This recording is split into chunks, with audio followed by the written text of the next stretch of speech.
नमस्ते, आप सभी का स्वागत है। आज के इस कार्यक्रम में हमारे साथ जुड़ गए हैं धीरेन्द्र पुंडीर जी और वीरेंद्र नाथ भट्ट जी। और वो अपने बिल्कुल जिसको हम कहते हैं कि चुनिंदा अपने अल्फाज पेश करेंगे। मुहर्रम का मुबारक महीना आरंभ होने वाला है कल से। जी मुबारक नहीं, अल्लाह का महीना। अच्छा साहब, महीना मुबारक है, हम कोई उसकी बात थोड़ी कर रहे हैं।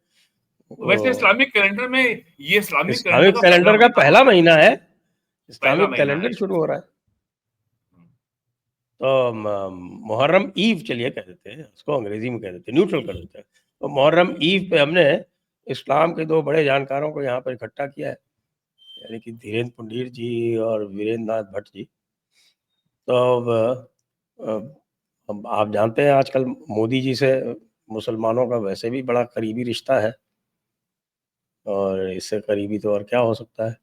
फिर आप देख रहे हैं कि साहब कि पूरी दुनिया में शिया वर्सेस सुन्नी हो रहा है। अब ईरान ने कतर के ऊपर मिसाइल चला दी। तो इस पूरे परिप्रेक्ष्य में आप हमारे जो भाईजान लोग हैं, उनका जो मन आप लोग टटोलते रहते हैं, अभी क्या टटोला है उनका मन, जो है वो क्या कह रहा है? जी धीरेन्द्र जी, जी जी, आप तो म्यूट है। मैं कह रहा था कि वीरेंद्र जी शुरू कर रहे थे, चूंकि चांद उन्होंने देखा है तो मैं सुनना चाहता तो वीरेंद्र जी शुरू कर सकते हैं। हाँ, चांद मुबारक देख लिया उन्होंने। मैं केवल ब्रीफ में एक बात ये बता दूं कि लखनऊ एक ऐसा शहर है जहां पे ईरान का एम्बेसडर मुहर्रम के महीने में 2 बार आता है, और ईरान के एम्बेसी का यहाँ पे ज्यादा इतना जो फोकस रहता है, उसके चलते इजराइल एम्बेसी का भी फर्स्ट सेक्रेटरी साल में 6 बार तो आता है यहाँ पे। और एक बार तो वो जब मुलायम सिंह मुखर्जी थे 2003 से 7 के बीच में, तो वो शिवपाल यादव को पटा के एक बार इजराइल भी ले गया था। लोगों ने कहा अल्लाह बिला कुव्वत, बताइए शिवपाल जी इजराइल घूम आए। बड़ा जो है मुसलमानों में जो है इसको लेकर उन्होंने गहरे रंजो गम का इजहार किया। खैर शिवपाल जी ने मना लिया। ताजा घटना ये हुई है कि 13 जून को जब इजराइल ने पहला हमला किया ईरान के ऊपर, उसके बाद जो पहला जुमा फ्राइडे आया, उस दिन लखनऊ के बड़े अम्बाड़े में जो आसपी मस्जिद है, उसमें बड़ा एहतजाजी मुजाहरा हुआ, प्रोटेस्ट डेमोन्स्ट्रेशन हुआ, और इजराइल के और अमेरिका के झंडे वंडे जलाए गए, और ईरान की सलामती और बहबूदी के लिए विशेष दुआएं की गई। और इस बात के लिए गहरे रंजो गम का इजहार किया गया कि साहब सुन्नियों की जो मस्जिद ऐशबाग की जो ईदगाह है, वहां पे ईरान की सलामती बहबूदी के लिए ऐसी कोई विशेष दुआ क्यों नहीं की गई। उन्होंने अफसोस किया इसके ऊपर, लेकिन इस मामला इससे आगे नहीं गया। दूसरी बात जो लखनऊ में हुई कि एक मामले में, जहालत के मामले में पाकिस्तान और ईरान सेम पेज पे थे। जब ऑपरेशन सिंदूर हो रहा था तो पाकिस्तान का मीडिया बता रहा था कि इंडियन एयरफोर्स की पायलट शिवांगी सिंह को हमारे कब्जे में है, काफिर की औरत कब्जे में है, वो तो माले गनीमत है। यही जहालत ईरान में भी थी कि इजरायली एयरफोर्स की महिला पायलट को उन्होंने उनके प्लेन को शूट डाउन कर दिया और वो पायलट उनके कब्जे में आ गई। हालांकि उसके बाद उसका नाम क्या है, पाकिस्तानियों को कम से कम उसका नाम मालूम हो गया था, शिवांगी सिंह। ईरानी नाम, लेकिन वो इंडियन नेवी की पायलट है।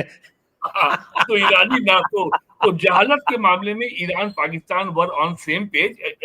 यहाँ पे ये 2 मामले हुए हैं, और बाकी और लगातार जो है, और टेलीग्राफ अखबार जो कलकत्ता का है, उसको बहुत कोट किया गया कि साहब हिंदुस्तान के रोशन ख्याल वाले लोगों ने जो हमेशा जो दबे कुचले और जो पीड़ित लोग हैं, विशेषकर मुसलमानों के लिए वो बहुत चिंतित रहते हैं, उन्होंने जिस तरीके, एक ईरान की एम्बेसी ने कल एक बयान जारी किया है, और वो टेलीग्राफ में बहुत छपा है प्रमुखता से। तो जो इकोसिस्टम लखनऊ में है अहले शिया का, चूंकि ये एलीट क्लास है, चौधरी खलीकुज्जमा जब 1900 आज से 100 साल पहले जब लखनऊ नगर पालिका के चेयरमैन थे, तो उनके साथ जो खास सारे सिपा सलार थे, उसमें वाजपेयी, अवस्थी, दीक्षित, त्रिवेदी थे सब। तो एलीट के इंटरेस्ट एक होते हैं ना सर, हमेशा, वो चाहे हिंदू हो चाहे मुसलमान हो, और वो खलीफुज्जमा शिया थे क्या?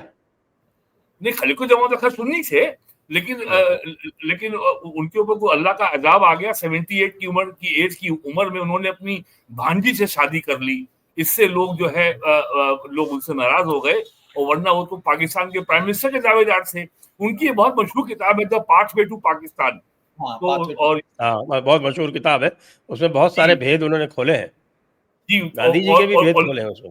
और लखनऊ का जो डालीबाग मोहल्ला है जू के पास, वो सारी जमीन उन्हीं की थी। सरकार ने बाद में कब्जा करके उसके ऊपर सरकारी कर्मचारियों की कॉलोनी बना दी, डालीबाग जो है। तो ये सब इतिहास रहा है। तो ये लखनऊ में जून 13 से लेकर आज तक का जो जो मामला है, बड़ी शांति से गुजर गया। और कल से मुहर्रम शुरू हो रहा है। और लोगों को बता दूं मुहर्रम का ये पहला अशूरा कल से शुरू रहा है। अशूरा माने 10 डेज। तो सुन्नी जो है कल जो है जब अशूरा पहला खत्म होगा 10वें दिन, वो उस दिन जुलूस निकालेंगे और अपने अपने ताजिए वो जाके करबला में ठंडे कर देंगे और उसके बाद उनका मुहर्रम खत्म हो जाएगा। लेकिन शियों का मुहर्रम अभी 2.5 महीने चलेगा। और जब उसके बाद चहल्लुम आएगा और फिर बारावफात आएगा, तब जाके उनका मुहर्रम खत्म होता है। और ये कहा जाता है कि लखनऊ के जो शिया जो बादशाह थे, सूबेदार, हालांकि ये तो तुर्कों के नौकर थे, मुगलों के। और जब तुर्क कमजोर हो गए, दिल्ली में मुगल सत्ता कमजोर हो गई, तो ये बादशाह हो गए। ये तो नौकर थे उनके। तो अपने नवाबों को या बादशाहों को अय्याशी से दूर रखने के लिए शिया हजरात ने, मौलवियों ने या उनके मुज्तहिदों ने इसका समय 2.5 महीने कर दिया। तो लखनऊ से लंबा मुहर्रम दुनिया में कहीं नहीं मनाया जाता।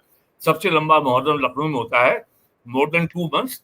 तो वो कल शुरू हो रहा है और सुन्नी भी जुलूस निकालेंगे लखनऊ में, लेकिन वो निकालेंगे पहला अशूरा, यानी कल से 10वां दिन, तो मुहर्रम समाप्त हो जाएगा। तो ईरान और इजराइल वॉर को लेकर के केवल बस ईरान के लिए सुन्नियों ने विशेष दुआ नहीं पड़ी, इसके अलावा कोई विशेष विवाद नहीं हुआ। हालांकि व्हाट्सएप ग्रुप के ऊपर ईरान की सेना की जो कामयाबी थी ये जो काफिर यहूदियों के ऊपर, इसकी रनिंग कमेंट्री जितनी फास्ट लखनऊ में हो रही थी, शायद ही दुनिया में कहीं हो रही हो। ये रहा धीरेन जी, थोड़ा सा विषयांतर करूंगा। विषयांतर इसलिए करूंगा कि ब्रेकिंग न्यूज है, और ब्रेकिंग न्यूज ये है कि साहब के एक ट्वीट आ गया है राहुल गांधी जी का, और उन्होंने ये बताया है कि जो आपके जापान की जो सारी इंडस्ट्री है, जानते हैं जापान कितना इंडस्ट्री में कितना आगे। तो मैं एग्जैक्टली आपको बता देता हूँ वो क्या कह रहे हैं। वो ये कह रहे हैं कि जो जापान की जो इंजन बनाने वाली जो इंडस्ट्री है, वो जापान के लोहार चलाते हैं। अब आपका मैं इसके ऊपर ज्ञान चाहूंगा साहब, आपका मौकिफ क्या है? दरअसल आपका मौकिफ क्या है? बिल्कुल सही बात। मैं राहुल जी को आज सुबह भी मैं बहुत ही ज्यादा दुखी था उनके लिए कि देखिए अब मुंबई हाई कोर्ट ने भी, बॉम्बे हाई कोर्ट उसको लिखते हैं हम लोग, तो मुंबई की आदत की वजह से मुंबई बोल रहे हैं। बॉम्बे हाई कोर्ट ने भी अब उनकी वो जो तमाम चुनाव आयोग को लेकर कहानियां थी, उनकी चिंदी चिंदी उड़ा दी। जो कि जिस आदमी के माध्यम से वो याचिका दायर की थी, कोर्ट उस पर बाकायदा वही जुर्माना ही लगाने वाला था, लेकिन उसने कॉस्ट लगाने जा रहा था, कोर्ट लगाने जा रहा था। उसके बाद फिर मुझे याद आया कि मल्लिकार्जुन खड़गे साहब ने अभी धमकाया उनको कि साहब तुम चुप नहीं बैठ रहे हो, तुम कौन हो, तुम्हें मोदी पहले चाहिए, शशि थरूर को। शशि थरूर साहब ने अपना आसमान बता दिया कि उनके पास पंख है और वो तो उड़ेंगे। हालांकि ये मणिकम टैगोर ने फिर बताना शुरू किया कि ऊपर जो है बहुत सारे गीत वीत के फोटो दिखाए उसने, बाज के, गीत के, कि आसमान में ये सब भी होते हैं। तो आसमान, तो मुझे लगा कि राहुल गांधी की जो पूरी जो पार्टी है और जो राहुल गांधी की रणनीति है, उसका 7:30 का समय चल रहा है शायद। वो जो भी कहते हैं उसमें। अब आपने एक और बात बता दी, क्योंकि मुझे ये डर है कल को वो समुराई को लेके कुछ और ना बता दें कि वो समुराई वहां क्या है और यहाँ क्या है। क्योंकि मुझे लगता है वो चूंकि जो उनका वोट बैंक कोई उसमें फिट बैठेगा, वो उसके लिए सोचेंगे। दरअसल एक पूरी तरह से कंफ्यूजन जो है राहुल गांधी को है। आप ये सोचिए कि कल उसकी बात की, जिस ईरान के एम्बेसडर ने, जो एम्बेसी ने जिस तरह का वो दिया है कि भारत को जिस तरह का धन्यवाद दिया है, आप उसमें बहुत सारी चीजें पढ़ सकते हैं जो बिटवीन द लाइन है। लेकिन मेन तो यही है कि उसने भारत का धन्यवाद अदा किया। और उसके धन्यवाद देने से ठीक 4 दिन पहले कांग्रेस की सबसे बड़ी नेता, जिन्होंने यूपीए गवर्नमेंट चलाई, ओपनली चलाई, मतलब पर्दे के पीछे वैसे या पीछे नीचे कुछ नहीं, सीधे तौर पर उन्होंने सरकार चलाई। उन्होंने एक लेख लिखा, हिंदू में लेख छपा, और उन्होंने फैक्चुअली रोंग इंफॉर्मेशन के साथ ईरान के साथ उन्होंने जो वो सब किया, तो उसका भी जवाब कल ईरान ने दे दिया।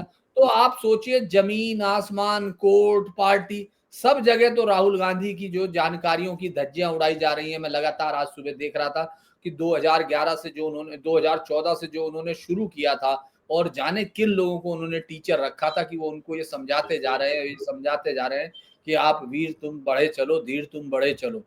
सामने पहाड़ वहाड़ तो खैर उनको नहीं दिख रहे, उनको मोदी और योगी दिख रहे हैं सामने। तो मुझे लगता है ये जो कंफ्यूजन है, अब आप ये सोचिए कि वो लुहार कहाँ से ढूंढ के लाए हैं वहां। मुझे ये है कि जितने हमारे यहाँ लुहार हैं जो बाहर बैठे हैं, वो कहीं आप ईरान आप भूल रहे हैं कि वो कोका कोला का आविष्कार जो है वो अमेरिका के शिकंजी बनाने वाले ने किया था। ये मैं भूल गया था, ये मैं भूल गया था। तो मुझे लग रहा था हिंदुस्तान के जितने लुहार हैं वो जरूर इस समय जापान की एम्बेसी में जाकर वो वीजे के लिए अप्लाई कर सकते हैं, क्योंकि उनके रिश्तेदार वहां हैं। दरअसल राहुल गांधी की बातें, मुझे तो ये याद रहता है कि मुझे कैसे एक आदमी को मेरी स्टोरी से, जिसने अपने उस पर शुरुआत की थी, वो यहाँ तक पहुंच जाएगा कि लास्ट की स्टोरी लिखते लिखते मेरा कंफ्यूजन बढ़ जाएगा। हर बार वो एक ऐसे सवालों के साथ आते हैं जो अदालत में नहीं टिक पाते, चाहे वो अदालत जनता की हो और चाहे वो अदालत वास्तविक कानून के उस पर बातचीत करने वाले हो। अभी तक सूरत वाली अदालत का फैसला सुप्रीम कोर्ट में अभी रुका हुआ है वो केस भी।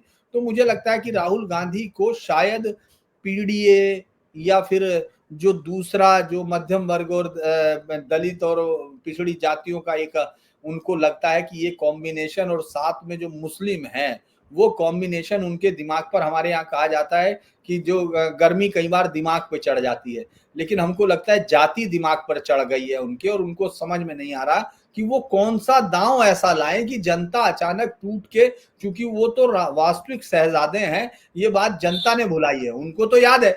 देखिए राहुल गांधी वॉन डम की एक फिल्म के वॉन डम की तरह है, जिसको ये यकीन हो गया था कि वो सेकेंड वर्ल्ड वॉर में वो चल रही है और उनकी बटालियन भाग आई है, तो वो उनको ढूंढ ढूंढ के मार रहे हैं। ये केस 1990-95 की फिल्म थी, उनको ये लग रहा था कि वॉन डम को कि वो सेकेंड राजीव, जो राहुल गांधी है उनको ये लग रहा है कि जातीय वार यहाँ बहुत जबरदस्त तरीके चल, उन्हें पूरी तरह से दलितों को दबाया हुआ है, और वो किसी के, या तो ताजमहल बनाने वाले की तरह यहाँ कड़छुल और कढ़ाई इन सबको बनाने वाले के भी वो हाथ काट रहे हैं, उनको ये लग रहा है। तो मुझे लगता है कि अब राहुल गांधी के बयान पर इससे ज्यादा गंभीर होकर मैं टिप्पणी नहीं कर सकता जितनी मैंने अभी तक की, और इसको सब गंभीरता के दायरे में आप माने, इससे ज्यादा मैं कुछ नहीं कहूंगा उनके बयान पर। अगर आप, मैं वापस एक बार जाना चाहूंगा कि जो एक बड़ी इंटरेस्टिंग बात पर गौर नहीं किया सर हम लोगों ने, जब हम लोग ये देख रहे थे जो वॉर चला 13 जून से, आपने देखा कि अखबारों में बहुत सारी बाइलाइंस इस तरह से आई, जो खास बाइलाइंस थी, जिसमें ये कहा गया कि ईरान के वॉर के चक्कर में गाजा की स्थिति भुला दी गई, और गाजा की जो दुर्दशा है और इसको जानबूझ के नेग्लेक्ट किया जा रहा है। तो अगर आप इसके मूल में जाएंगे तो वो ये इशारा करता है कि शिया और सुन्नी जो हैं वो एक साथ तभी दिख पाते हैं जब उनको कोई कॉमन एजेंडा दिख रहा हो। अगर कोई कॉमन एजेंडा नहीं तो उनकी एक दूसरे से जो दूरी है वो उतनी ही बरकरार रहती है, जैसे कि कश्मीर से लौटे हुए उस आदमी का, जिसका रंजो गम ये था कि उसकी पत्नी वहां अगर रहती, शहीद हो जाती, तो शायद उसको जो है फिर पुराना वक्त ना काटना पड़ता, क्योंकि वो ईरान में शहीद होती, क्योंकि वो वहां के शिया है। आपने देखा उन्होंने बोला भी, उसने, अगर आप उस बाइट को गौर करेंगे तो वो असमंजस आपको वो अकेली बाइट साफ कर देती है कि ये जो ऊपर की शांति होती है वो अंदर की गहरे अलगाव को तोड़ती है, बताती नहीं है। आप देखिए वो कह रहे हैं कि हम तो मुसलमान, हम तो शिया है, फिर कह रहे हैं नहीं नहीं हम मुसलमान हैं। तो वो जो लड़ाई है वो आपने देखा होगा गाजा के नाम से कभी निकली, कभी इस बात के लिए निकली कि ये छुप रहा है, और कतर पर जो हमला हुआ उसके बाद हालांकि ईरान ने माफी मांगते हुए और अमीर ने भी किया, लेकिन इस बात को इसी तरह देखा जाएगा कि उसने ईरान ने उस वक्त भी अटैक किया। और मुनीर का तो आपने खुद बताया पूरी दुनिया को कि मुनीर ने वहां लंच का जो पैसा दिया उसके बदले में उसने ईरान के खिलाफ हमले के लिए जमीन देने की बात कर दी। और आप अब सबसे पूछ रहे हैं, जबकि ये तो आपका बताया हुआ हम लोगों ने सुना है कि जो असीम मुनीर ने वहां ईरान का क्या क्या बेचा। अब तो लड़ाई बंद हो गई, तो मुझे लगता है असीम मुनीर की दुकान वहां से तो बंद हो गई होगी, क्योंकि अब वो नोबेल प्राइज भी दिलाने में मदद नहीं कर रहे हैं। तो इसीलिए मुझे लगता है कि ये जो लड़ाई है ये अभी और कटु हो के दिखेगी, क्योंकि ईरान के मन में हमेशा अब ये भाव रहेगा, हम ओआईसी में ये डिवीजन देखेंगे कि उसके साथ कोई खड़ा नहीं हुआ। सऊदी अरब का किसी भी तरह का आपने मूवमेंट नहीं देखा, जॉर्डन का नहीं देखा, आपने किसी भी ऐसे देश का नहीं देखा जिसका कि इजराइल के साथ झगड़ा हो चुका है। ये वो देश नहीं है जिनका नहीं हुआ। अगर उनके साथ वॉर हो चुकी उसके बावजूद वो इनके साथ नहीं खड़े हो रहे, तो ये बात हम और आप सिर्फ एक कूटनीतिक नजरिए से देख सकते हैं, लेकिन उसको ईरान या सऊदी अरब का मुसलमान कूटनीतिक नजरिए से नहीं देखेगा। और चूंकि वहां नहीं देखेगा तो हिंदुस्तान में जो चश्मे आजकल बनते हैं वो चूंकि जब भाई यहाँ तो हमारे यहाँ तो चांद भी वहीं से देखा जाता है, तो जब चश्मे हमारे यहाँ जो बनते हैं वो उन दोनों देशों के शिया और सुन्नी माप के चश्मे ही हमारे यहाँ के मुस्लिम को दिखाई देता है उनसे, जो चाहे वो मक्का में दिखता हो, चाहे वो मदीना में दिखता हो, और चाहे वो कौम में जाते हो, करबला में जाते हो, उनको उन्हीं चश्मों का इस्तेमाल करना पड़ता है। तो उसका मुझे लगता है संजय जी उसका डिवाइड अभी हम लोगों को ऊपर से दिख नहीं रहा है, लेकिन वो गहरा डिवाइड है जो कुछ दिन बाद आपको यकीनन सामने और प्रत्यक्ष दिखाई देगा। जी वीरेन जी, ये तो 1400 साल पुराना डिवाइड है वैसे तो। सर देखिए, आप इस बारे में प्रोग्राम कर चुके हैं, ये तो तफकीरी जिहाद है। आप तो जो है मैं तो आपको उलमा से कम नहीं मानता हूँ। आप उलमा भी हैं और आप मुज्तहिद भी हैं। और एक बात लोगों को जानकारी कम है कि जो शियों का जो टॉप क्लेरिक जिसको मुज्तहिद बोलते हैं, उसको शिया धरती पे अल्लाह का नुमाइंदा मानते हैं, और ये भी मानते हैं कि मुज्तहिद को कुरान में तरमीम करने का अधिकार है। इसी बात पे देवबंदी बहुत भड़कते हैं, उनका बाकायदे फतवा है कि ये लोग काफिर इसीलिए कहते हैं वो लोग। और इनके यहाँ तमाम ऐसी चीजें होती हैं। मुहर्रम के महीने में यहाँ पे दरगाह हजरत अब्बास है, एक काजमैन है, बाकायदा करबला की लड़ाई का पूरा यहाँ पे पूरी झांकी सजाई जाती है, सब कुछ होता है यहाँ पे। तो और भी बहुत सारी चीजें होती हैं जो कैमरे पे नहीं कहा जाना चाहिए। तो ये सब जो हो रहा है, लेकिन आज के एक शिया हजरात हैं आपके बशीर अली अब्बास ने बहुत तो विस्तार से लिखा है इंडियन एक्सप्रेस में कि अमेरिका ने ईरान को बता दिया था कि हम तुम्हारे फोर्डो, नतांज और इस्फान पे अटैक करने जा रहे हैं, और ईरान ने भी बता दिया था कि भाई बहुत पीट लिया, हम भी तुम्हारे ऊपर कुछ मिसाइल छोड़ रहे हैं कतर में। तो 14 छोड़ी थी, 14 में 13 इंटरसेप्ट हो गई, और 14वीं व्हाइट बॉल थी, उन्होंने कहा इसको जाने दो, तो उसको उन्होंने छुआ ही नहीं, वो जाके गिर गई। और कतर पे हमले के एक हफ्ते पहले ही अमेरिका ने कतर के बेस से अपने सारे फाइटर जेट्स विड्रॉ करके कहीं और पार्क कर दिए थे।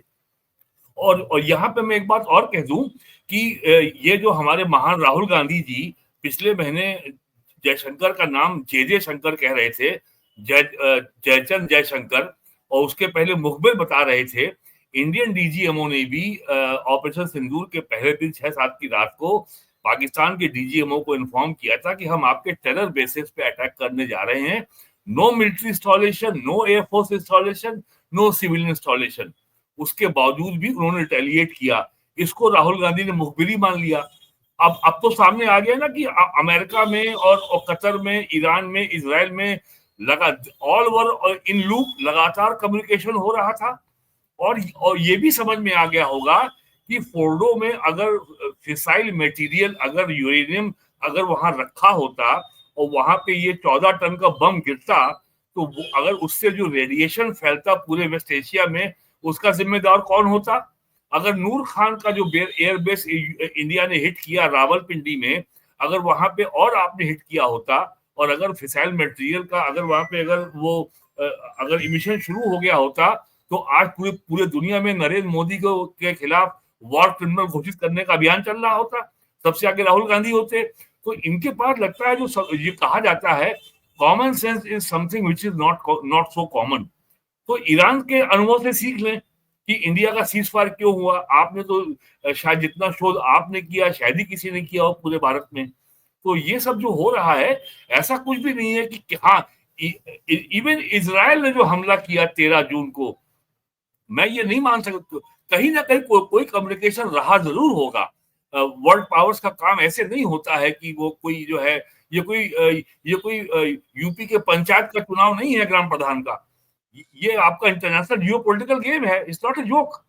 तो ये सब जो हुआ है पाकिस्तान के कॉन्टेक्स्ट में, ये और जिस तरीके से इसको डोमेस्टिक जो पॉलिटिक्स के लेंस से देखने की कोशिश हो रही है और नरेंद्र मोदी को बीजेपी को कॉर्नर करने का प्रयास हो रहा है, मैं तो कहूंगा कि कांग्रेस का जो विच हंट है पिछले 11 साल का, now it has come to a very desperate level.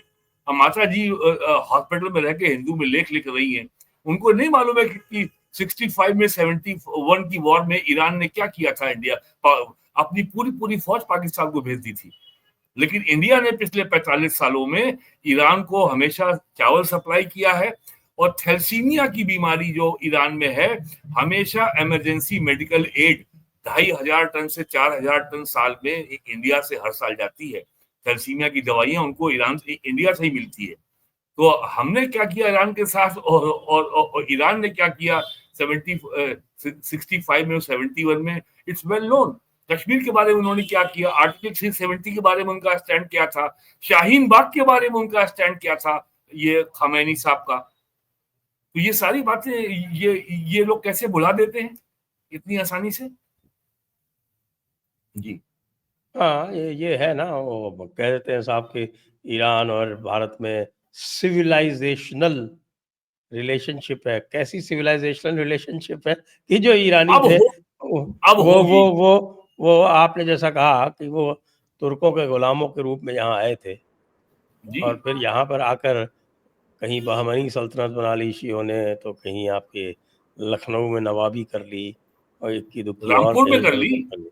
Rampur में भी जो शिया थे वो तो अफरीदी हैं अफगानिस्तान के रामपुर वाले। हाँ, रामपुर वाले अफरीदी है तो शिया कैसे हो गए? नहीं सर, वो ट्राइब शिया है ना अफगानिस्तान की। जो आपका क्रिकेटर है ना पाकिस्तान का, वो तो शिया है ना, अच्छा, जिसने अपनी बहन से शादी की है। पाकिस्तान में मामा पापा एक ही आदमी होता है। नहीं, ये तो साहब, ये तो बड़ी किताब में लिखा हुआ है। बड़ी किताब में जो गैर महरम से शादी हो ही सकती है, और महरम तो बहुत लिमिटेड है, आपको भी पता है। तो वो गैर महरम वाली बात आ जाती है। मैं ये एक थोड़ा सा और जो इश्यू लेना चाहता हूँ वो ये है कि भारत के जो ईरान के साथ संबंध है, वो भले ही ऊपर से कुछ भी कहते रहे, लेकिन हाँ, थोड़े थोड़े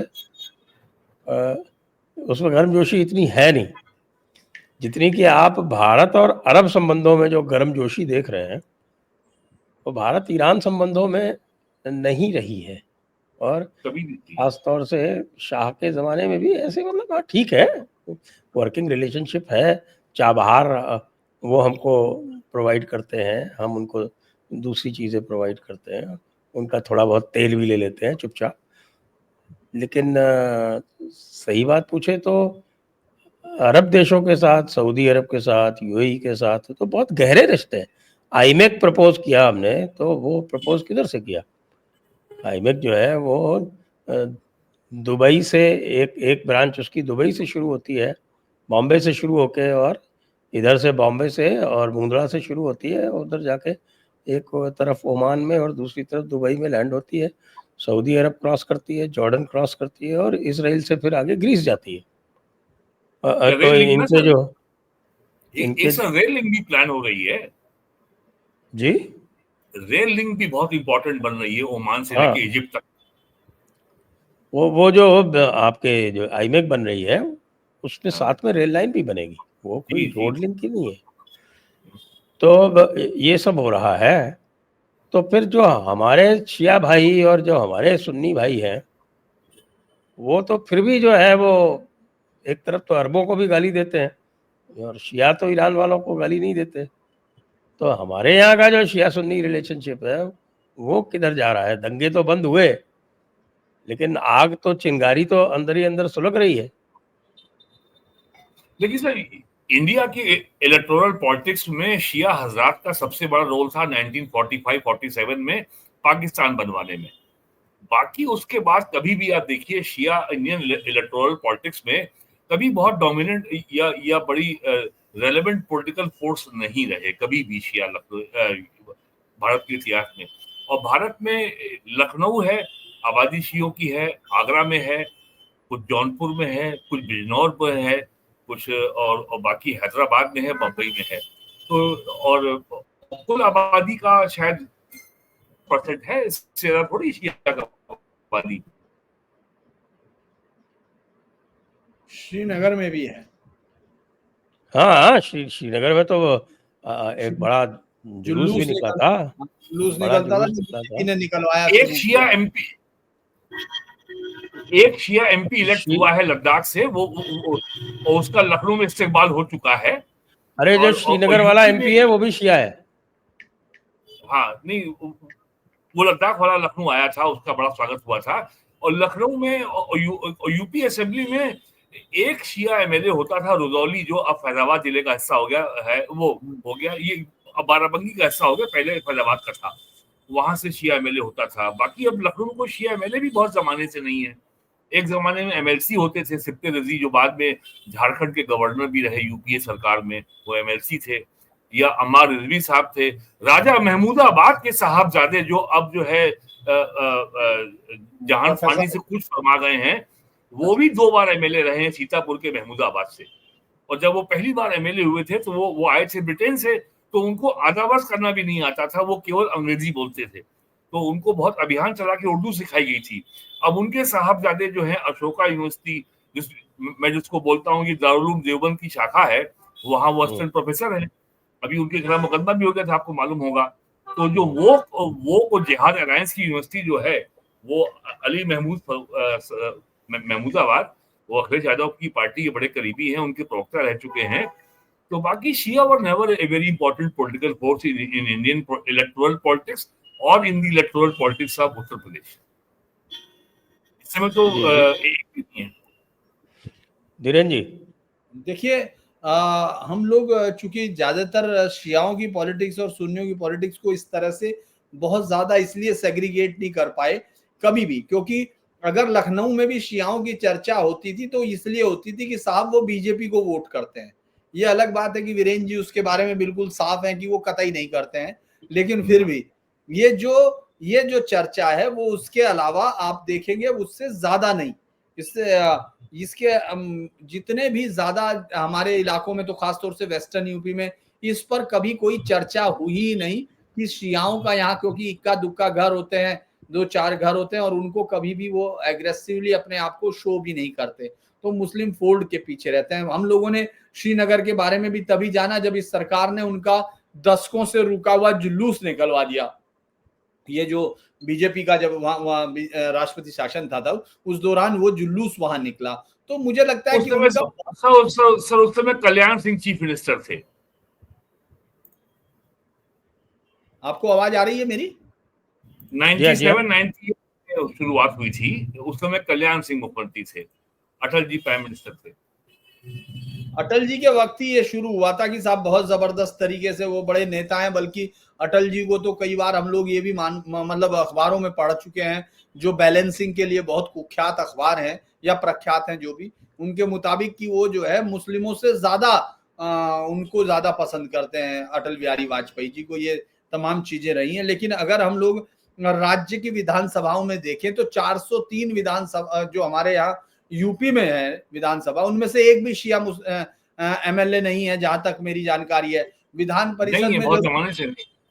हाँ, वही मैं कह रहा हूँ कि बहुत जमाने से नहीं है। बस पहले मोहसिन रजा ये बीजेपी में, और बुक्कल नवाब जिसे बोर्ड का सदस्य था। तेलंगाना में कोई नहीं है। सर दोनों एमएलसी हैं, ये एमएलए नहीं है। हाँ, मैंने बताया, वही मैं डॉक्टर साहब बता रहा हूँ कि वो जो है एमएलए नहीं है, एमएलसी हैं, वो अलग हुआ करते थे। और जहां वो हो सकते थे कहीं भी, इसके अलावा छत्तीसगढ़ में या तमाम जगह पर अगर हम लोग देखते हैं तो वो बहुत ज्यादा कहीं नहीं है, सिर्फ शियाओं के टिकट मांगने के लिए मजलिस उलेमा हिंद कोशिश करती है उसको लखनऊ से टिकट मिल जाए। इसीलिए जिस तरह से दंगों की बात भी अगर कभी होती थी तो वो लखनऊ के इर्द गिर्द ही सिमटी हुआ करती थी। तो मुझे लगता है कि जब भी हम इस देश में बात करते हैं पॉलिटिक्स की और खासतौर से मुस्लिम पॉलिटिक्स की, तो उसमें शियाओं की तरफ किसी का भी मतलब एक्सपर्ट्स का भी ध्यान नहीं जाता है, क्योंकि वो बहुत ही कम संख्या में मुझे लगता है यहाँ, हालांकि अलग अलग संख्याएं होती हैं, कोई कहता है कि वो 12 से 14% है, कोई कहता है कि 20% है, लेकिन अगर वो इतने बड़े पैमाने पर हैं तो जैसे तेलंगाना और उधर की तरफ बहुत बड़ी आबादी जैसे आप बंगाल में देखते हैं, तो वहां उनका कोई भी मतलब वहां की आबादी में उनका कितना परसेंटेज है, इस पर कभी हम लोगों ने बहुत अलग से कोई मुझे लगता है कि एक्सपर्ट्स व्यू भी नहीं किए हैं। तो ये जरूर है कि जब भी ईरान का नाम आता है, जब भी कभी इस तरह का या मुहर्रम का, बस शिया सुन्नी इस देश के लोग तभी जानते हैं जब मुहर्रम का वो शुरू हो जाता है, और कहीं कहीं ये शुरू हो जाता है कि अब उनके यहाँ जो है भाई आपस में झगड़ा हो सकता है, तब एक कॉमन हिंदू के जहन में ये बात आती है कि शायद ये दो धड़े हैं जो हिंदुस्तान में भी कुछ हिस्से में, वरना तो आप दारुल उलूम देवबंद जानते हैं, आप जो जितने भी नदवा या तमाम चीजें जो भी जानते हैं वो सब सुन्नी इस्लामिक जो सेमिनरीज हैं उन्हीं के बारे में मुझे लगता है संजय जी ज्यादा जानते हैं, इसीलिए बहुत ज्यादा उनका पॉलिटिकल इन्फ्लुएंस पर कभी हम लोगों ने चर्चा भी नहीं की है। एक देखिए सर, विरेन संजय जी, जी मैंने इसके ऊपर बहुत काम किया है, और 97 98 में जब रात में 12 1 बजे तक RR शाह यहाँ पे प्रिंसिपल सेक्रेटरी होम थे, और लखनऊ के डिविजनल कमिश्नर के कमेटी रूम में रात में 2 बजे तक जो है वार्ता चलती थी, और उसके बाद जो है सहमति बनी एक जुलूस पे, फिर 2, फिर अब शायद 7 जुलूस हो गए हैं। यहाँ पे जब मैंने इसका हिस्ट्री को ट्रेस किया था, मैं तब ये एक कहा बात पूछना चाहता हूँ कि पहले वो जी जुलूसों में जो है ये वो क्या होती है, वो आज़ादारी होती है, क्या होती है जिसमें वो आपके खलीफाओं को गालियां वालियां देते हैं, वो सरबराह अब सर झगड़ा है? केवल ये है कि प्रॉफेट मोहम्मद के देहांत के बाद हाँ, अबू और अबू अबू बकर, अबू अबू बकर बकर उस्मान, सिद्दीक, अबू और बकर तो सिद्दीक उस्मान और वो शिया कहते हैं कि हजरत अली जो है पहले खलीफा थे, जबकि सुन्नी कहते हैं वो चौथे थे। जैसा कि एक जो कवाली है, दमादम मस्त कलंदर अलीदा पहला नंबर, तो पहला चौथे का झगड़ा है। ये एक ऐसी लिगेसी है जिसका कोई आज एडजुडिकेशन किसी भी कोर्ट में संभव नहीं है, ये ऐसा चला आ रहा है। लखनऊ का मामला ये है कि यहाँ पे शियों का जो अपना जो एक फ्यूडल लिगेसी है, 1977 में जब अटल जी फॉरेन मिनिस्टर थे और बड़ी संख्या में लखनऊ के सुन्नियों का गल्फ में जाना शुरू हुआ, तो पहला काम वो करते थे कि अब वहां से लौटते थे तो एक नेशनल पैनासोनिक का एक नहीं 4 वो लेके आते थे, 2 in 1। बड़ा फैशन था उस जमाने में, याद होगा आपको। आज तो लोग जानते भी नहीं होंगे 2 in 1 क्या होता है।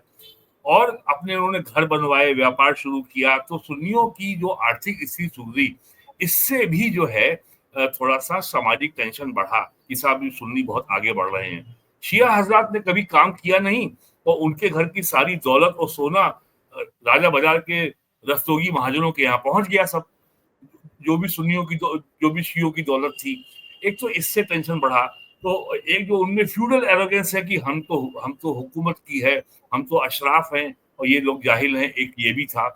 दूसरे ये जब आज़ादी के पहले शियों का जो हाइपर एक्टिव रोल था पाकिस्तान मूवमेंट में, उसके शियों को थोड़ा सा लेवरेज के रूप में इस्तेमाल किया गया। सुन्नियों को कांग्रेस ने जो है खड़ा किया कि भाई जो है तुम जो है इसके ऊपर आपत्ति खड़ी करो। तो एक लखनऊ में संस्था है दारुल मुबल्लिगीन, बनी थी आज से लगभग 100 साल पहले, यहीं पे है राजा बाजार पे मेडिकल कॉलेज के पास। तो सुन्नियों ने वहां से जो है इसके ऊपर जो है विवाद शुरू किया, और फिर सुन्नियों ने निकाला जुलूस मदे सहाबा, यानी जो प्रॉफिट के जो पहले 3 खलीफा थे, जो कैलिफ थे, उनकी तारीफ। शिया हजरत इस पे आपत्ति करते अबू हैं, बकर, उमर और उस्मान। हाँ उस्मान। तीनों तो जब 98 में जब समझौता हुआ, तो सुन्नियों को एक जुलूस अलाउ किया गया मदे सहाबा, लेकिन ये शर्त रखी गई कि झंडे साहब बंद रहेंगे, झंडे खुले नहीं होंगे, क्योंकि शिया मानते हैं कि अगर आपने मदे सहाबा का झंडा देख लिया तो निकाह टूट गया। ये बड़ी समस्या है। बात बात में निकाह टूट जाता है। ये भी हो चुका है। एक बार मुरादाबाद में जो है देवबंदी की और डेथ निकाह हुई टूटने के बाद फिर हलाला लाजिम हो जाता है। और उसकी जो है नमाज़े जनाजा जो है वो सॉरी वो था बरेलवी, नमाज़े जनाजा पढ़ दी देवबंदी ने, तो मौलवी ने घोषणा कर दी कि सबका निकाह टूट गया, तो सब लोग दौड़ पड़े दोबारा निकाह करो। तो ये सब समस्या हो जाती है। नहीं तो तो दोबारा अभी भी निकाह तो हो नहीं सकता ना हलाला के बिना। नहीं, वो तो तलाक के बाद होता है, वैसे थोड़ी होता है। अच्छा। अगर टूट गया है तो वो तो ये मज़े साहबा का जुलूस आज भी निकलता है और सुन्नी उसमें बड़ी संख्या में आते हैं, लेकिन वो झंडे बंद रहते हैं, झंडे खोले नहीं जाते हैं। और एक जो है ये लगता है नारा शियों की ओर से, हाकिम श्याम लई नस्त, यानी जो यजीद है, जो सीरिया का राजा है, उसको लानत भेजते हैं। तो अब इसको तबर्रा कहा जाता है। तो शिया वो तबर्रा भी नहीं पढ़ते अब, हाकिम श्याम लई नस्त क्योंकि अरे ये तो गलत बात है साहब, फिर क्या मजा है। नहीं तो इसी को तबर्रा तबर्रा कहा तो गया है। जरूरी है। नहीं आप नहीं अपने तबर्रा शिया नहीं मित्रों पढ़ते। से कहिए कि साहब तबर्रा करिए, क्या बात है। नहीं सर, नहीं अब ये तबर्रा ही आप जो नहीं है किया तो फिर क्या है, इनके शिया होने तो पे ही लानत हो गई फिर तो। तो ये सब जो ये सब जो झगड़े डॉक्ट्रिनल हैं और जो कि डिवाइन भी हैं, तो इनका जो है ये मनुष्यों द्वारा हल किया जाना संभव नहीं है। और वैसे अब तो खबरें आप सुन ही रहे हैं कि ईरान से बहुत तेजी से इस्लाम विदा हो रहा है, और अगर ये इस्लामिक ये रिजीम बात अगर मैं विदा हो गई। आपसे बिल्कुल, मैं यही आपसे पूछना चाहता था इसके शुरू में कि साहब कि सही में ईरान में मुसलमान हैं भी बचे कि नहीं बचे। क्योंकि सर आज से 2 साल पहले जो कुर्द महिला महिषा अमनी के संग जो हुआ था कि साहब वो प्रॉपरली ड्रेस नहीं है, उसने हिजाब नहीं पहना है, उसको अरेस्ट किया गया, उसको टॉर्चर किया गया, उसकी मौत हो गई।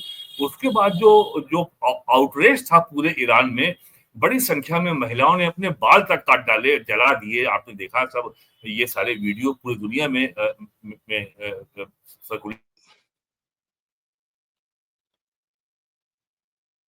जी, आपकी आवाज चली गई। पॉज पे, हाँ रिकॉर्ड आप चालू कर। मुझे लगता है कि ये जो बहुत बड़ा ईरान का मसला है जी, वो आवाज आई आपको? हाँ जी अब आ गई। जी, आप पूरी कीजिए, आप पूरी कीजिए। हाँ सर, बस एक बात पूरी कर लूं मैं।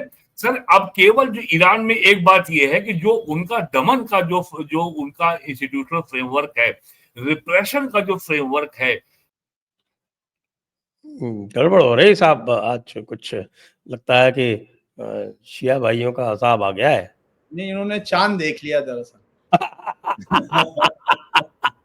दरअसल वो जो है कई बार मजाक में बात है, लेकिन मुझे लगता है कि जो हम लोग ईरान को लेकर प्यू रिसर्च देखते हैं या तमाम सर आप पूरा वैसे हम लोग बता चुके कि क्यों दिक्कत आ रही है आपकी, आप बताइए। हाँ, आपने चांद देख लिया है इसलिए आपके ऊपर अजाब आ गया है।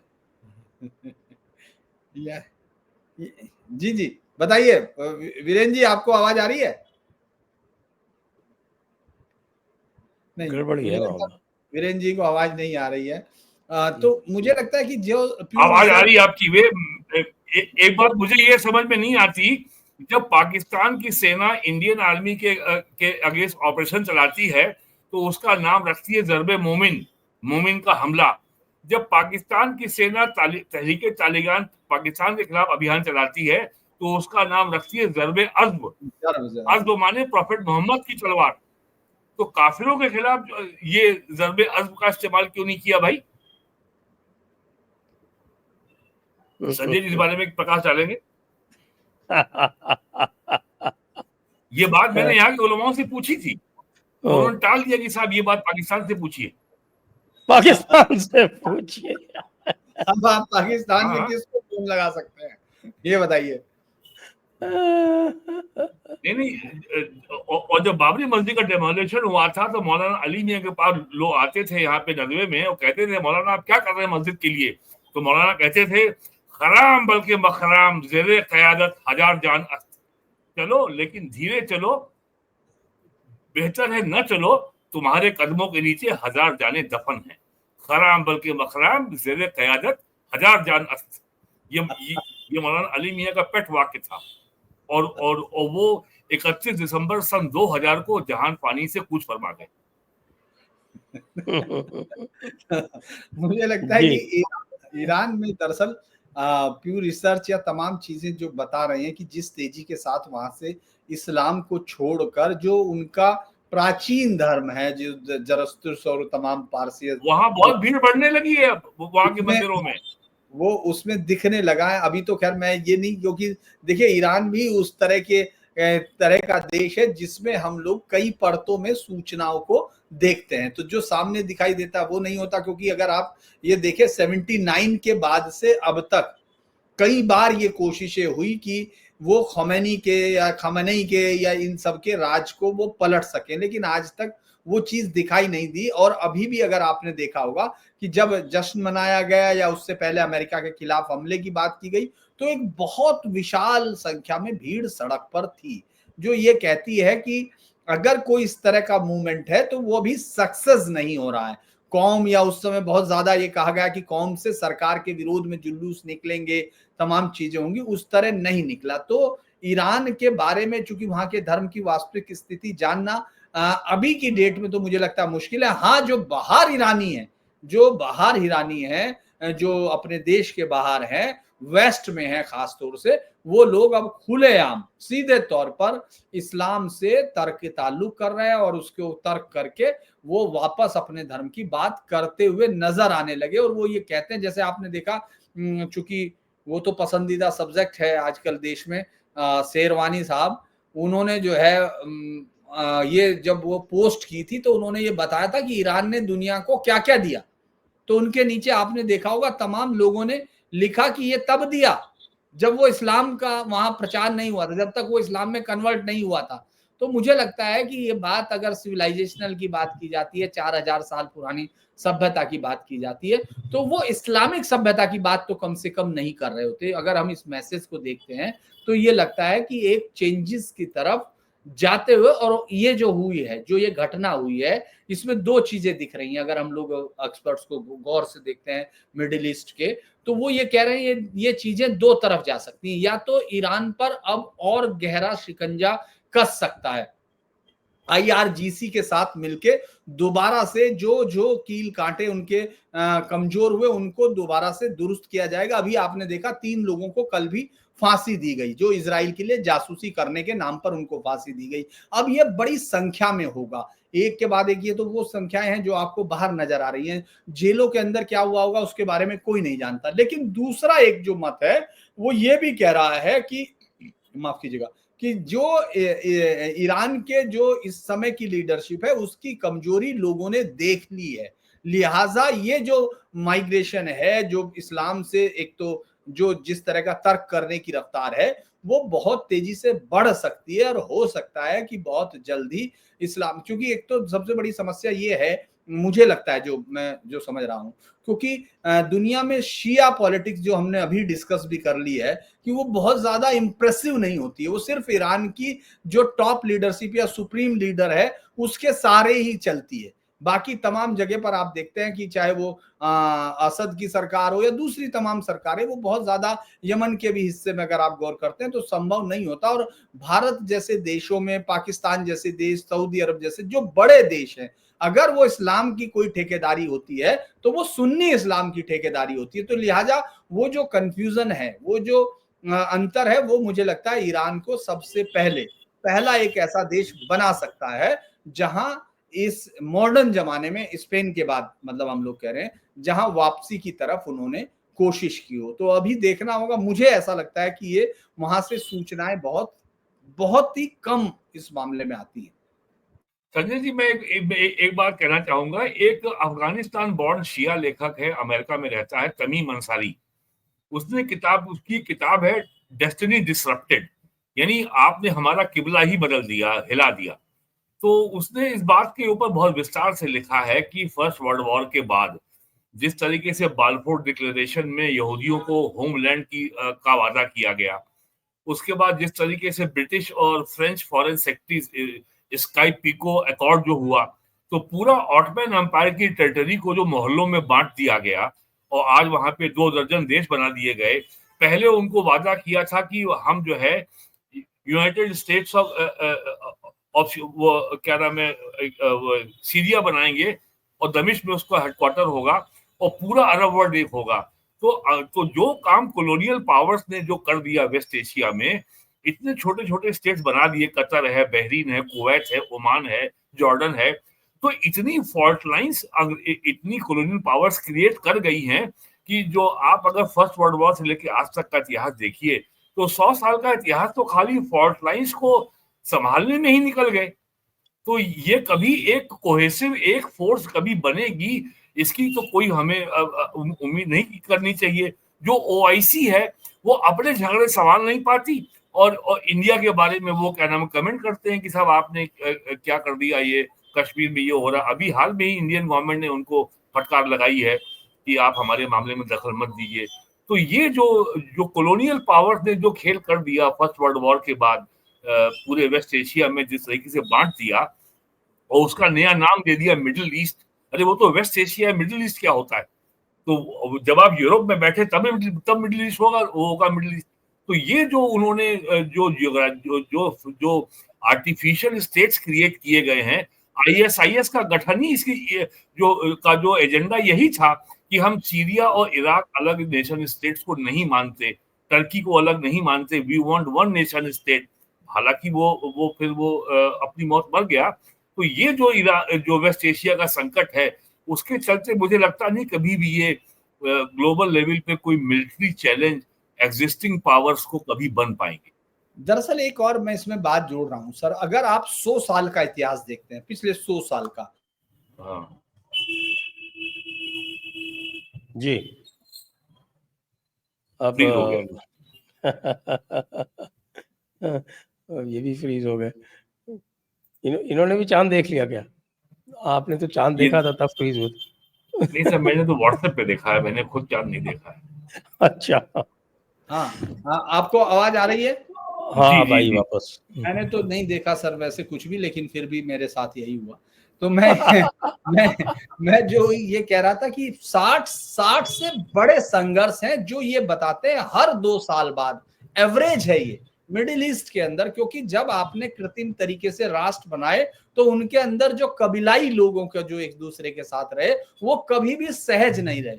ये एक बड़ा इंटरेस्टिंग डाटा जब मैं गौर कर रहा था कि मिडिल ईस्ट में वॉर का क्या है, और हर 4-5 साल बाद एक बड़ी लड़ाई होती है। और 47-48 के बाद जब से वहां वापस लौटे हैं अपनी जमीन पर यहूदी, मैं ये कहूंगा क्योंकि चूंकि आप दोनों ही जानते हैं बहुत अच्छे से इस्लाम को, तो पूरे कुरान शरीफ में वो इजराइल, बनु इजराइल का नाम जरूर लेते हैं। उस पूरी लैंड को अगर कहीं कुछ भी है वहां कहीं पैलेस्टाइन वर्ड ही नहीं है।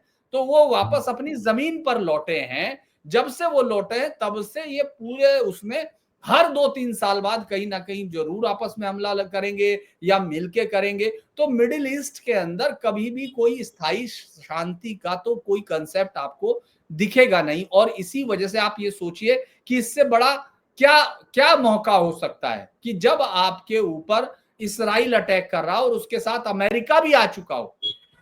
चाहे वो आपने उस समय देखा जब सद्दाम हुसैन वाले मसले में देखा, उसके बाद ये दूसरा बड़ा ऐसा था जो उस थिएटर में वॉर हो रहा था। लेकिन किसी भी ओआईसी की किसी भी एक ऐसी चीज नहीं हुई कि वो ये कहें कि हम सेना निकालें या हम अमेरिका के खिलाफ बाइकआउट करें।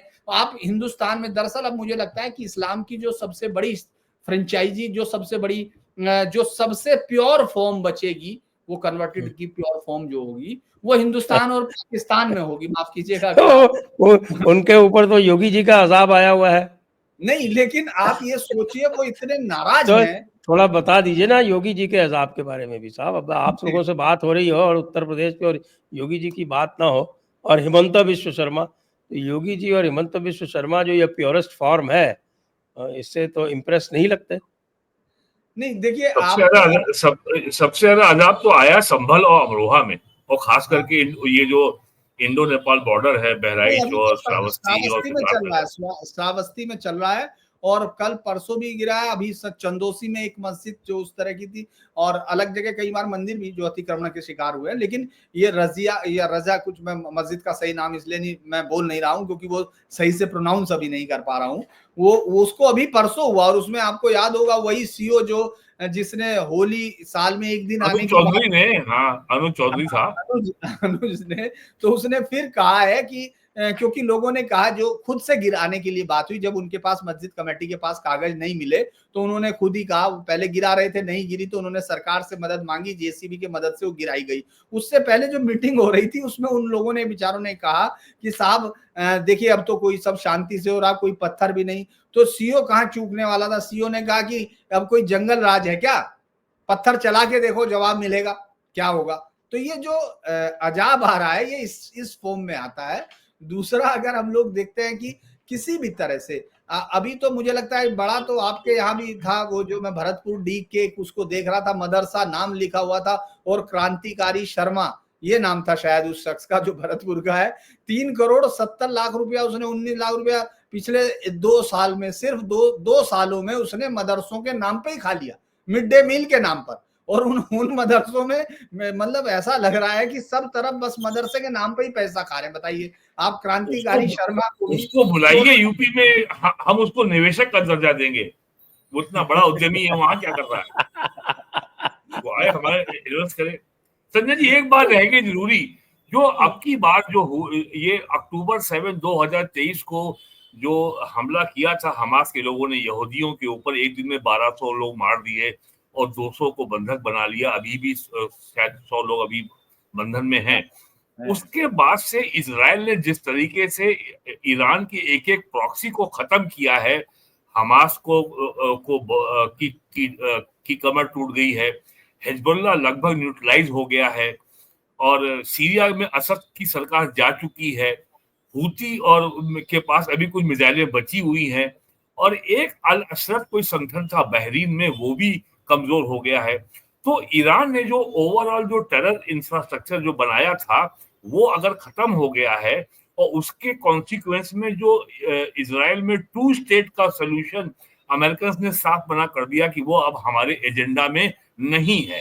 हालांकि सोनिया जी चाहती हैं कि 2 स्टेट सोल्यूशन का जो है मामला बना रहे, और हम अभी फिलिस्तीन का रास्ता चाहते हैं। तो इसका जो है आने वाले दिनों में कॉन्सिक्वेंस क्या होने वाला है, it has to be seen. और दूसरी बात, 2024 तक जो है फेसबुक पे, अन्य सोशल मीडिया प्लेटफॉर्म पे थर्ड सोलोमन टेम्पल की जबरदस्त कैंपेन चल रही थी इजराइल की ओर से।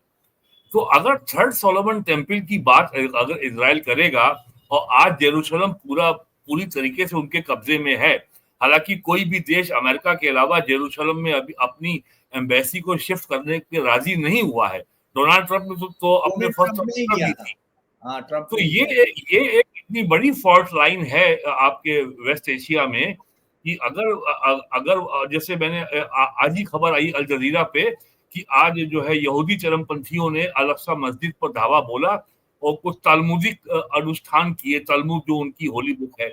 तो वहां पे जो फॉल्ट लाइन्स हैं अभी बहुत पुरानी भी हैं और नई भी है, और ये सबसे ये भारी भरकम फॉल्ट लाइन होगी अगर तीसरे सोलोमन टेम्पल की बात होगी। तो आने वाले दिनों में भी शांति नहीं रहने वाली है पश्चिम एशिया में। नहीं, लेकिन मैं तो आपसे पूछ रहा था कि जो ये जो इश्यूज हैं और इंडियन मुस्लिम्स के मुतालिक जो इश्यूज हैं, उस पे जो योगी जी और हेमंता जी का जो व्यवहार है, तो उससे जो अभी कह रहे थे कि साहब ये प्योरेस्ट फॉर्म ऑफ इस्लाम बची हुई है यहीं बर्रे सगीर में, वही इसका मैं क्या बता होगा? रहा, नहीं मैं उसमें ये बता रहा था संजय जी कि अगर आपने गौर किया हो तो मैंने सब्जेक्ट चेंज कर दिया, हमें इसराइल पे वापस नहीं जाना। अरे अब अच्छा हमें योगी जी और हेमंता जी के बारे में बात करनी है। तो देखिए, हेमंता ने जो सबसे बढ़िया बयान जो मुझे लगता है कि उन्होंने अपने उसमें दिया है, आज भी बात हो रही थी कि आखिर बीजेपी के पास वो कौन से चेहरे हैं। तो 3 चेहरों को कुछ लोगों ने गिनवाया, मैं बीजेपी के जहां आज बैठा था वहां उन लोगों ने कहा कि देवेंद्र फडणवीस, हेमंता बिस्व शर्मा और योगी आदित्यनाथ वो इस तरह क्रम लेके आए, और चूंकि क्रम बढ़ते हो उसके साथ था कि जो अपने मूल्यों पे या जो अपनी बेसिक पार्टी की लाइन है, कोर लाइन पर जो सबसे मजबूत तरीके से रहता है। आप ये देखिए कि ये बड़ा जो साफ तौर पर आज फिर वापस वो अगर कांवड़ के उस पर जो हम देख रहे थे योगी आदित्यनाथ, उन्होंने सीधे तौर पे कहा कि साहब ये तो जरूर है जो निश्चित निर्णय, लेकिन ये भी ध्यान रखिएगा कि कोई वेश बदल के ना आ जाए इस तरह के उसमें। पुलिस को सीधे तौर पे कहा कि आपको उसी समय तत्काल अपने क्षण में एक्शन लेना है।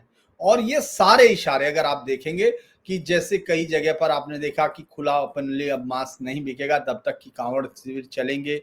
उसके अलावा जो बाकी तमाम चीजें हैं कि भाई अब आप वापस फिर वो आपने देखा होगा यशवीर महाराज ये कर चुके मुजफ्फरनगर और तमाम जगह पर कि वहां इस बार वापस वो सब नाम जो रह गए थे। हालांकि जब मैं जाता हूँ मुजफ्फरनगर में अब दिखता है, जिसको लेकर आपने देखा होगा कि जब आप हरिद्वार की तरफ जाते हैं मुजफ्फरनगर बाईपास से या देहरादून की तरफ, तो उसी पर वो तमाम जो ज्यादातर वो थे ढाबे, उन सब पर अब नाम योगी जी की वजह से लिखा जा चुका है। तो वो तो परमानेंट काम हुआ है, उस पर कोई भी वो नहीं है। जिस तरह से आपने देखा धुबड़ी में मुझे मालूम नहीं, आप शायद उधर ऑब्जर्वर बन के शायद गए थे या नहीं, अरे लेकिन वहां मुसलमान 90% है सर, 90% है वहां तो मुसलमान। धुबरी के पास में गए थे, धुबरी के पास में मेघालय का गारो हिल्स है। हाँ गारो हिल्स है, मैं वहां गया हूँ। मैं गारो हिल्स में तूरा में स्टेशन तूराई था। मेन टाउन उनका तूराई है, उससे आगे जाके तूरा है गारो बाढ़ हिल्स में। संगमा और अब तो संगमा वहां रहते पे वो पहले तो एक ही डिस्ट्रिक्ट होती थी गारो हिल्स, फिर वो 3 में हो गई, ईस्ट वेस्ट और साउथ। अब वो कई सारे उसमें बन गए हैं, कुचर पुचर हो गया बहुत ज्यादा। तो मैं तीन धुबड़ी जब तीन ट्राइब है, गारो, खासी, जयंतिया। हाँ, खासी हिल्स है आपका शिलोंग, गारो हिल्स है आपका तूरा, और फिर जयंतिया हिल्स है जोई वो। टाउन है जयंतिया में जोई टाउन से जहाँ वो निकलते हैं, और जहाँ माँ जयंती का जो है जो आरती है जिसका जयंती से शुरू होता है, जो मंत्र माफ कीजिएगा जो मंत्र वो वहीं से होता है जयंती। और जयंती मंगला काली भद्रकाली कृपालिनी तो दुर्गा इसमें जो क्षमा जयंती है शिवा वो धात्री वही उसी स्वाहा सुधा जयंतिया नमोस्तुते। विराजती है, उसी जयंतिया विराजती है। सबसे बड़ी इंटरेस्टिंग बात आपने की, बात कहीं और चली जाएगी, वरना तो मैं आपको बताता कि धुबड़ी में मैं आपको बता रहा था, वापस जाता हूँ, नहीं तो बात वहां तूरा में भी बड़ी एक 4th सेंचुरी के शिव मंदिर की है जो विशिष्ट तरीके से निकला नहीं था। नहीं नहीं, टॉपिक पे वो बहुत लंबा चला जाएगा।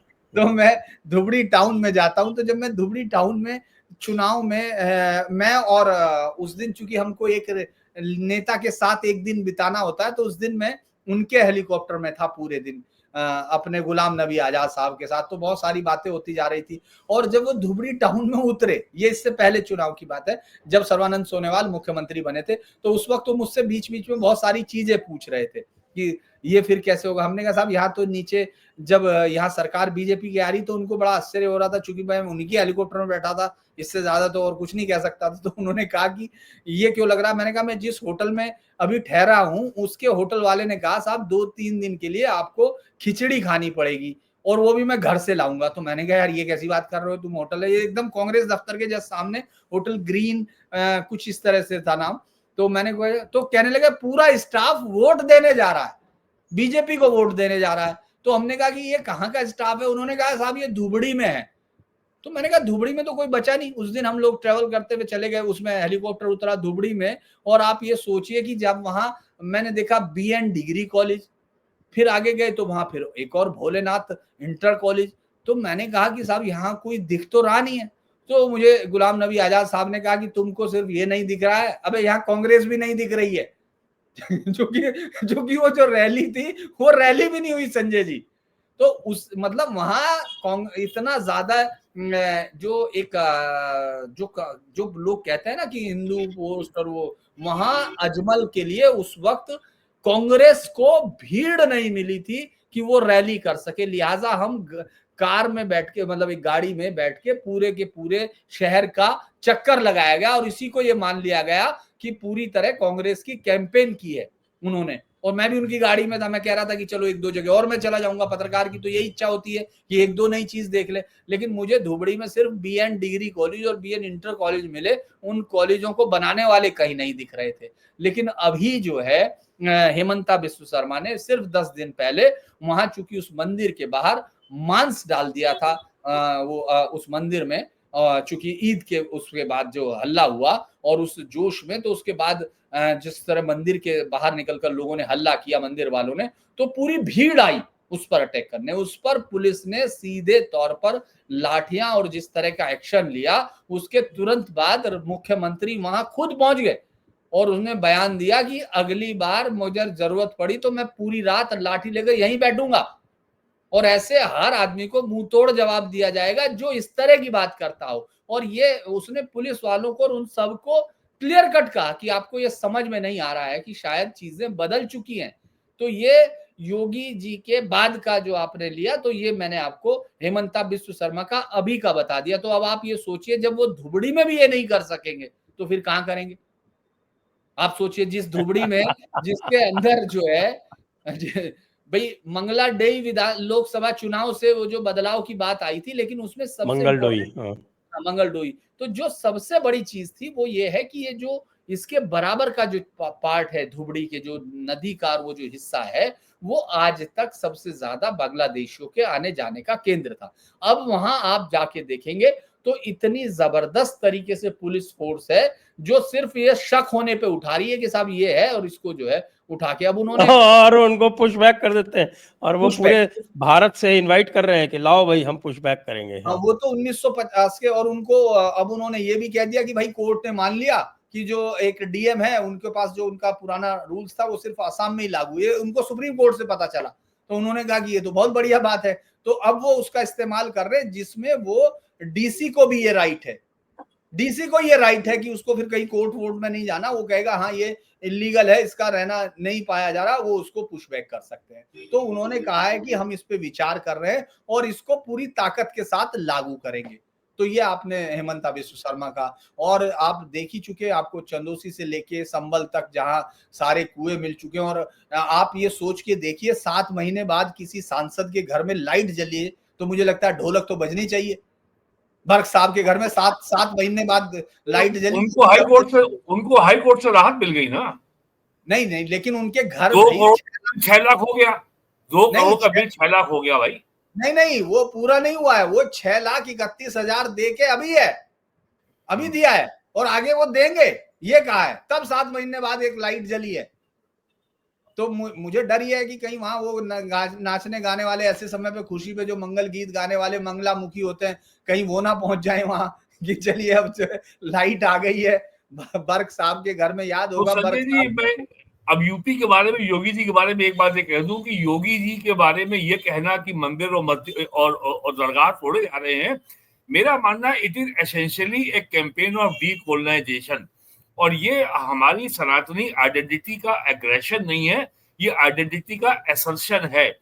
संभल में, अमरोहा में, मुरादाबाद में, बहराइच में, बाराबंकी में, फैजाबाद में, अयोध्या में जो इस्लामी भाले का जो मेला होता था, नेजा मेला, कि इस्लामी भाला हमने काफिर के सीने में गाड़ दिया, और इस्लामी फतेह को जो हम पिछले 1000 साल से जो उसका जश्न मना रहे थे, ये नेजा मेला योगी जी ने रोक दिया है। सबसे बड़ा बहराइच में होता था। और यहाँ के लोग जो है, ये स्वयं बोध शत्रु बोध की बात फिर से आ जाती है। ये काफिर हिंदुओं को ये भी तमीज नहीं, गाजी का मतलब क्या होता है। अरे जो गजवा करे वो गाजी है, जो काफिरों का सर कत्ल करे वो गाजी है, और वो उस गाजी की मजार पे सब लोग आते हैं। संभल के बारे में योगी जी ने असेंबली में बहुत साफ कहा है, हमें केवल अपने तीर्थ स्थान वापस चाहिए। और 68 हैं, 54 हमने खोज लिए हैं, उनको विकास करने का, उनके जीर्णोद्वार का, उनकी सफाई का काम चल रहा है। 19 कूप हैं, 19 कूप मिल गए हैं, हम अपना काम कर रहे हैं, हमें किसी का कुछ नहीं चाहिए, हमें केवल अपना चाहिए। और आज तक ये सवाल ये क्यों नहीं किया जाता, ये आजादी के 78 साल बाद ये नेजा मेला भाई किस उपलक्ष्य में मनाया जा रहा है? क्या ये गंगो जमन तहजीब है? क्या ये कौमी एकजहती है? या ये हिंदू मुस्लिम एकता है? ये कैसा वन वे ट्रैफिक है भाई? तो नेजा मेला पे पहली बार किसी ने सवाल उठाने का प्रयास किया, हिम्मत की और नेजा मेले को रोका है, संभल में, मुरादाबाद में, अमरोहा में, बहराइच में, बाराबंकी में, फैजाबाद में। तो ये चीज हो रही है। तो यूपी की जो जो जो वास्तविक, अरे सर, काशी, मथुरा, अयोध्या और उत्तराखंड बनने के पहले केदारनाथ, बद्रीनाथ सब यूपी में ही थे। मुजफ्फरनगर का शुक्रताल एक जमाने में बहुत बड़ा प्राचीन तीर्थ था। नैमिषारण्य भी उत्तर प्रदेश में है। लेकिन यूपी की पहचान क्या है? बड़ा इमामबाड़ा, रूमी गेट और ताजमहल। और रूमी गेट क्या है? रूमी गेट तुर्की के उस्मानिया खलीफा का जो तोपकापी पैलेस है, जो उसका हरम था, उसके हरम का मुख्य द्वार है, उसका रेप्लिका है रूमी गेट। ये क्या गर्व की बात है हमारे लिए कि हरम का जो है, और उस हरम में कौन था? ईस्टर्न यूरोप से जो लड़कियां पकड़ पकड़ के लाई जाती थी, एबडक्ट करके, और जो हरम में शामिल नहीं होती थी, वो इस्तांबुल के बाजार में नीलाम हो जाती थी। ये सब दर्ज है इतिहास में, ये कोई मेरी कपोल कल्पना नहीं है। तो ये सारा जो गंगोर जमन तहजीब का जो फ्रॉड इतिहास है, अगर कोई उसको अगर सांस्कृतिक लेवल पे, पॉलिटिकल लेवल पे, सोशल लेवल पे कोई अगर सवाल उठा रहा है, वो है योगी आदित्यनाथ। ये बात अभी लोगों को यूपी में समझ में नहीं आई है।